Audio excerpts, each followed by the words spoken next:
Tonight, controversy following the recent opening of Rush Bar and Lounge in the district. Former employees calling into WUSA 9 telling us that they have not been paid since mid-December.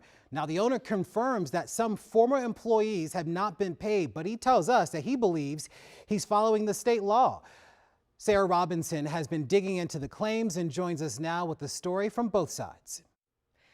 Now, an employee tells me that they were promised paychecks on December 16th, but say that money never came. And now 11 days later, they're still waiting. The owner says a payroll issue related to the bar's federal employer identification number caused delays, but later admitted that he does not have the money. When some employees reacted, the owner says they were terminated for gross misconduct. He also believes he has up to 30 days to pay those former employees. But according to the D.C. Office of Wage Hour Compliance, that is not the law.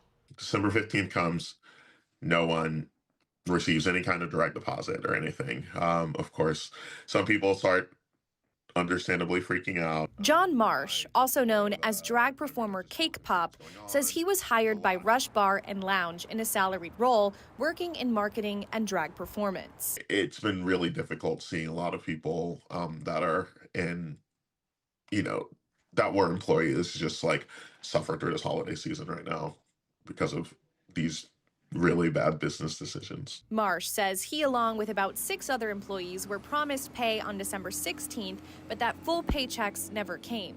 In the days that followed, he says some employees were terminated after raising concerns about not being paid. There are some employees that he's let go or terminated because of their reactions to not getting paid. Marsh also says he was forced to take on tasks well outside his role, including preparing the space for opening just days before launch. I ended up kind of spearheading and project managing a lot of the things that needed to happen, from, actually getting real contractors to come in and finish the tiling work so that the employees did not have to do it.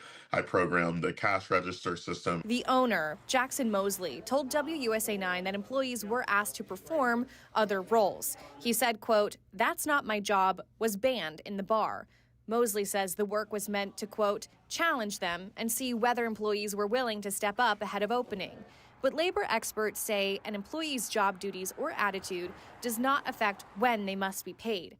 WUSA 9 contacted the D.C. Office of Wage Hour Compliance, which told us terminated employees, salaried and hourly, must be paid by the next working day. Mosley confirmed some former employees have not been paid. He believes he has up to 30 days, one full pay period, to issue final paychecks. You've already proven that you cannot, or you have not paid employees. Mosley initially told WUSA 9 all current employees have been paid. Marsh, however, says he has not been terminated and has also not been paid.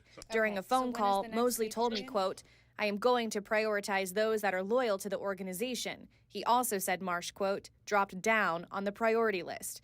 Meantime, Marsh set up a GoFundMe to help those he says are still waiting to be paid. Now, the Rush Bar and Lounge owner tells me he is not sitting on a pile of cash and says he would pay those former employees if he could. Of course, we'll be sure to keep you updated as the story unfolds. I'm Sarah Robinson. Back to you.